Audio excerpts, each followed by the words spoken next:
आज बात करेंगे हम कि मार्केट कहां तक गिरेगा। हमने लिखा है कि मार्केट का गणित हम किस प्रकार से समझ सकते हैं। सेंसेक्स जो अभी तक गिरा है, BSE बॉम्बे स्टॉक एक्सचेंज जो सेंसेक्स है भारत का, उसकी बात कर रहे हैं हम, कहां तक गिरेगा और जब जब गिरा है या जिन लोगों ने इन्वेस्टमेंट किया है तो उनका पैसा किस प्रकार से वहां पर बना है या नहीं बना है, हम पूरी बात करने वाले हैं। मार्केट कहां तक गिरेगा ये आज तक कोई भी बता नहीं पाया है और शायद अब फ्यूचर में भी कोई नहीं बता पाएगा, क्योंकि ये सारी चीजें मार्केट जब गिरता है उसके बाद में लोग बताते हैं या जो भी आपको न्यूज में देखते हैं या एक्सपर्ट है वो उसको गिरने के बाद उसका एनालिसिस करते हैं, ऐसे हो गया वैसा हो गया। क्या वो अगर पहले बता देते तो क्या लोगों का पैसा डूबता या लोग और कुछ करते, परंतु कभी भी मार्केट का पहले से किसी को पता नहीं होता है कि क्या होने वाला है। सब मार्केट जब डाउन हो जाता है उसके बाद में ही उसके विशेषज्ञ एनालिसिस करते हैं, आपको सारी चीजें बताते हैं, पर आज तक कोई नहीं बता पाया है। तो मार्केट बात करते हैं कि अगर 85,500 पर टॉप में था मार्केट, 2024 की बात कर रहे हैं, सितंबर में टॉप में था और अब 2025 में ये 76,000 पे आज, यानी टुडे आज की बात करें हैं तो 76,000 पर आज फिलहाल चल रहा है मार्केट। ऐसे ही अगर 2022 की बात करते हैं तो यही मार्केट 52,000 पर था और यही मार्केट अगर 2020 की बात करते हैं तो 31,000 पे था और यही मार्केट 2016 में 24 पे था और यही मार्केट 2009 में गिरावट हुई थी 2008 के बाद में, उसमें 86,000 पे सेंसेक्स था, यानी ये सेंसेक्स की बात कर रहे थे। परंतु 2007 में यही मार्केट 19,900 पे था और गिरकर 2009 में ये 8600 पे आ गया था। मतलब इतनी बड़ी गिरावट इसमें आपको देखने को मिली थी कि 2008 में सबसे ज्यादा गिरावट हुई थी।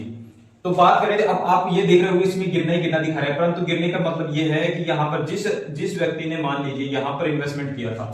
या यहां से समझ लीजिए कि मान लो 85,000 पे था ये टॉप में, तो इसका जो अब यहां पर जिसने इन्वेस्टमेंट किया और यहां पर आ गया उसको तो लॉस होगा, परंतु जिस व्यक्ति ने 52,000 पे यहां पर इन्वेस्टमेंट किया पैसा, मान लीजिए किसी ने भी इन्वेस्टमेंट किया है और वो 76,000 पे भी आज के टाइम पे है, तो उसका पैसा ग्रो हुआ है, नहीं कि डाउन हुआ है, यानी यहां से उसका पैसा बढ़ा है ऊपर की तरफ। किसी ने भी इसका जो ये है, ये इसका बॉटम है तो ये इसका टॉप हो गया। अगर 2020 में मान लो ये सेंसेक्स 31,000 पे था और 31,000 पे किसी ने इन्वेस्टमेंट किया लमसम से मान लीजिए या फिर SIP करा था वो कंटिन्यू, और 2022 आते आते 52,000 पे सेंसेक्स मार्केट आया तो उसका पैसा यहां से ग्रो हुआ है, नहीं कि डाउन हुआ है। डाउन उन लोगों को लग रहा है अब जिन्होंने टॉप में यहां पर इन्वेस्टमेंट किया था और मार्केट अब 76,000 पे आ गया था, तो उनको वो पैसा उनका डाउन लग रहा है। तो कहने का मतलब ये है कि आप धीरे धीरे कंटिन्यू अपना पैसा बना के वहां पर लगा के रखिए, धीरे धीरे आपका पैसा जरूर बढ़ेगा। आप यहां से देख लीजिए कि 2009 में ये मार्केट, ये बात तो अलग है कि यहां से मान लीजिए एकदम से गिरा करें, इसमें बीच में गिरा है फिर भी बढ़ा है। 2009 से करते हैं, 2009 में मान लो 8600 था सेंसेक्स, जिसने पैसे लगाए उसका 2016 में 24,000 होगा, मार्केट गिरा भी होगा, मैं ऐसे नहीं करूँ, इसके बीच में गिरा फिर बढ़ा के गिरा फिर भी 24,000 पे आ गया, तो यहाँ इसका पैसा ग्रो हुआ। फिर मान लीजिए फिर बीच में गिरा फिर 31,000 पे आ गया,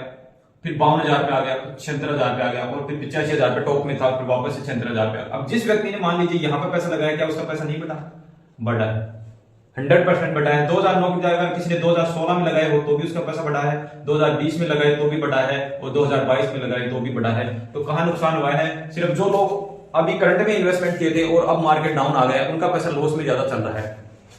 डाउन तो इनका भी हुआ है, ऐसा नहीं कि इनका नहीं हुआ है, परंतु इनमें जो प्रॉफिट हुआ है तो उनको वो डाउन बहुत ज्यादा वहां पर दिखता नहीं है, क्योंकि वो पैसा उनको क्लियर हो चुका है वहां पर।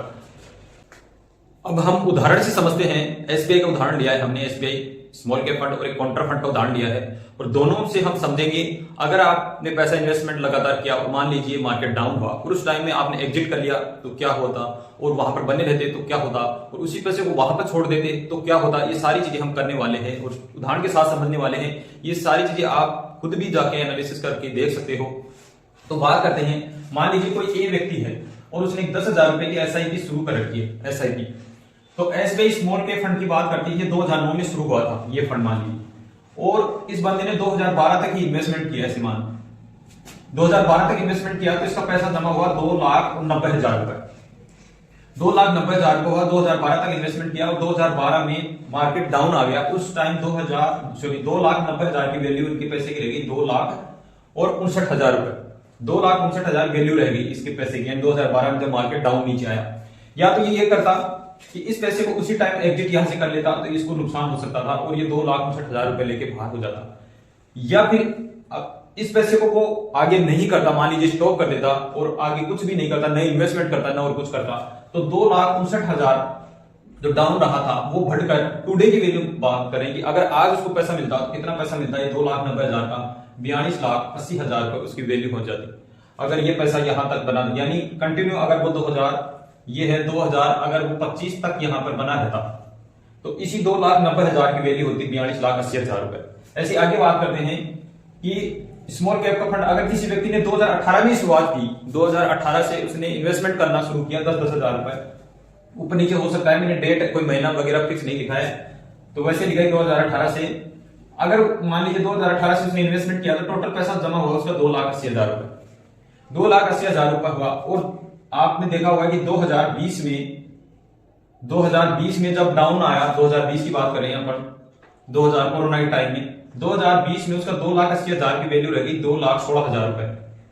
2,16,000। या तो वो उस टाइम कोरोना के टाइम में इस पैसे को निकाल सकता था अपना, या इसको छोड़ सकता था। उसके पास दो ऑप्शन थे। अगर वो निकालता तो 2,16,000 रुपए उसको मिलते, यानी उसका पैसा यहाँ पर लगभग ऐसे मान लीजिए 60-70 हजार रुपए का उसको नुकसान यहाँ पर होने वाला था। अगर वो नहीं निकालता, स्टॉक कर देता और कुछ भी नहीं करता आगे, तो यही 2,80,000 की वैल्यू अगर आज हम देखते हैं 2025 में तो 8,16,000 रुपए होती है, 8,16,000 रुपए होती है। अगर वो कंटिन्यू अपनी एसआईपी कंटिन्यू लगातार करता और डाउन होने के बाद भी लगातार कंटिन्यू रहता तो 2025 तक उसका टोटल इन्वेस्टमेंट होता है 8,60,000 रुपए, और 8,60,000 की वैल्यू आज के टाइम में होती 2025 में 18 लाख रुपए, यानी 8,60,000 की वैल्यू 18 लाख रुपए हो जाती। ऐसे ही हम एक कॉन्ट्रा फंड की बात करते हैं कि मान लीजिए 2005 में शुरुआत की किसी ने और इन्वेस्टमेंट शुरू किया और 2008 तक उसने इन्वेस्टमेंट किया, तो 8 तक उसका टोटल पैसा जमा हुआ 4,40,000 रुपए। और 2008 में जब डाउन फॉल आया, यानी मार्केट जब क्रैश हुआ, तो उसने अपनी एसआईपी बंद कर दी, या वो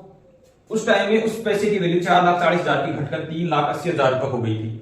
उसके पास जो हमने ऊपर बात की सेम ऑप्शन था, या तो वो एसआईपी बंद कर देता, या यहां से एग्जिट हो जाता, या यहां पर बना रहता। अगर कोई एग्जिट करता तो वही 3,80,000 रुपए मिलते, 4,40,000 के। अगर वो यहाँ पर कंटिन्यू बना रहता, कुछ भी नहीं करता, इसी पैसे को यहाँ पर ही छोड़ देता वो, और 2025 में यही पैसा लेता, तो आज उसका पैसा होता 49 लाख रुपए। तो आपको लगे कि आपका पैसा ज्यादा बना हुआ है वहां पर, और मुझे ज्यादा, अब जैसे मार्केट डाउन हो रहा है और लग रहा है कि आपको मेरा बहुत ज्यादा नुकसान हो रहा है, आगे मैं इन्वेस्टमेंट नहीं करना चाहता हूं, तो आप इन्वेस्टमेंट नहीं भी करें तो वहां पर अभी रुकिए, क्योंकि मार्केट डाउन है। जब आपको लगे कि आप मार्केट टॉप में आ गए हैं तो वहां से एग्जिट करेंगे, तो आपको जो लॉस हुआ है वो भी आपका कवर होने वाला है, वहां पर हो जाएगा। तो अगर आप इस प्रकार से देखेंगे तो उनको ये पैसा उनका बना है, अगर उन्होंने कुछ भी नहीं किया है, वहीं पर पैसा छोड़ दिया जितना था उतना। जैसे मान लीजिए बात कर रहे थे कि अपन जैसे 2018 में शुरुआत की उसने और 2020 में स्टॉपेज कर दिया था, तो भी उसने 2,80,000 रुपए के 8 लाख रुपए यहाँ पर बनाए हैं।